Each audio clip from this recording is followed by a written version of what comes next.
Bonjour tout le monde, en direct de Medellín, Colombie. Je recommence à faire des vidéos maintenant qu'on a retrouvé nos chaînes sur YouTube. Donc, allons-y. Juste pour éclaircir un petit peu le jeu qui se passe géopolitiquement. Voici le titre. Trump joue aux échecs pendant qu'il regarde le cercle. Il y en a beaucoup qui sont peut-être confus un peu sur ce qui se passe. Imaginez l'échiquier. Pas de lumière de Davos, pas les micros des médias et Nations Unies. Imaginez le jeu d'échecs, juste du bois, des cases noires et blanches et 32 pièces qui représentent le monde entier. Depuis la fin de la Deuxième Guerre mondiale, les États-Unis ont toujours fait un peu les règles du jeu. On appelle ça le rule-based order, l'ordre déjà établi, les règles ont été faites, sont là, et tout le monde les respecte. Mais Trump, il vient et il gratte tout. Les États-Unis ont toujours payé la plus grosse partie de la facture. L'OTAN, l'ONU, l'OMC, l'OMS, des dizaines d'organisations. Il vient juste de sortir de 66 organisations mondiales. Les autres ont signé, ils ont applaudi, ils ont profité de la protection américaine. Tout le monde pensait que ça, c'est des règles qu'on suit, mais je pensais que ça durait éternellement, mais c'est en train de changer. Un joueur s'est levé, puis il a regardé la facture, puis il a commencé à bouger les pièces. L'organisation Trump est là pour faire de la business. Sans tirer un coup, hein, c'est pas de la force. Premier coup magistral, l'OTAN et l'Arctique. Ils menacent des tarifs sur 8 pays européens. Si Danemark ne coopère pas avec le Groenland et l'Europe, panique. Puis à Davos, il rencontre le secrétaire général de l'OTAN, Mark Rutte. En quelques heures, ils annoncent un framework, une façon de fonctionner pour un futur deal. Plus d'accès américain aux bases comme Pacifique, droit sur les minéraux et renforcement de la sécurité arctique contre la Russie et la Chine. Et ce que Mark Carney est en train de faire, s'allier à la Chine, hein, on voit que ça va vite retourner contre les Canadiens, malheureusement, et contre lui. Donc, en échange, il retire la menace des tarifs. Et là, l'Europe respire. Ils sont là pour faire de la business, les États-Unis. En réalité, le temps se ressort sur l'Arctique et les alliés promettent plus de dépenses et les États-Unis gagnent un contrôle stratégique énorme sans acheter l'île ou faire des coups militaires ou quoi que ce soit. C'est juste la menace qui grandit à chaque fois. Le Danemark et le Groenland protestent sur la souveraineté, mais les ressources et les troupes bougent déjà dans la direction américaine. C'est gagné.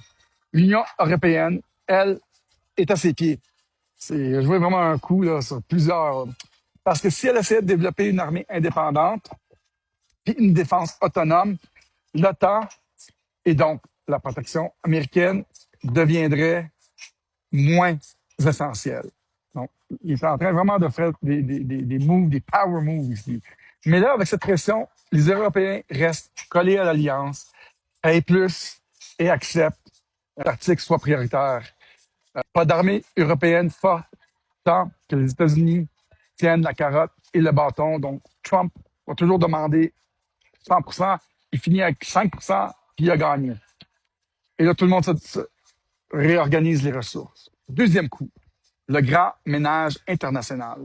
Depuis janvier, il signe un mémorandum, retrait des États-Unis de 66 organisations internationales, 66 jugées contraires aux intérêts américains.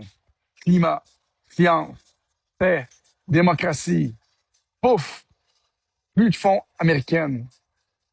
Est-ce que les organisations ne s'enlignent pas et ils perdent leurs plus gros contributeurs?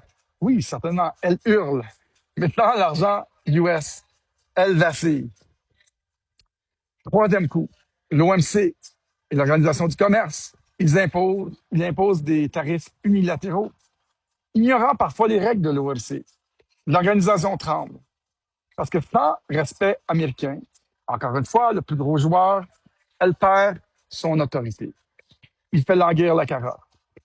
Si vous réformez pour favoriser les États-Unis, peut-être que je reste. Et c'est des power moves et ils sont là pour faire de la business. C'est le plus gros payeur qui veut que leurs intérêts soient mis en premier. Sinon, ils pourraient la laisser s'effondrer ou la remodeler à sa sauce.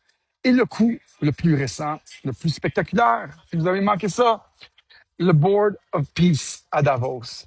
Il lance officiellement le Board of Peace à l'origine pour superviser la reconstruction de Gaza et son plan de paix. Mais ça élargit vite. Il signe la charte avec des pays comme les Émirats arabes unis, l'Arabie saoudite, la Turquie, l'Égypte, le Pakistan, la Hongrie, et il devient président à vie du board. C'est comme un nouveau Nations Unies. Des dizaines de pays se joignent, et c'est pas sans frais, hein, c'est 1 milliard se joignent à ce nouveau Board of Peace. C'est une structure, ils disent, parallèle à l'ONU, mais déjà, il y en a qui poussent pour démanteler les Nations Unies.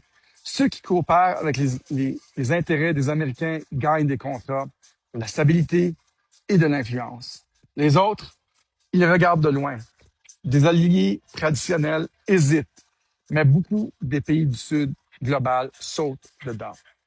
Regardez le tableau. Maintenant, ils contrôlent le centre, sécurité arctique, commerce mondial, paix au Moyen-Orient via son propre board, les anciennes institutions post-1945 s'affaiblissent. Les intérêts étaient inversés. Ils ne servaient plus les États-Unis, ils ne servaient plus les citoyens du monde de toute façon. Les alliés payent plus, coopèrent plus et perdent la protection des États-Unis. Sun Tzu dirait, le suprême art de la guerre est de soumettre l'ennemi sans le combat. Il ne tire pas, il menace, il négocie. Il retire la menace et avance. Dans la théorie du jeu, Game Theory, c'est l'ultimatum répété parfait. Il fait croire qu'il peut tout casser, alors tout le monde pile pour éviter le pire.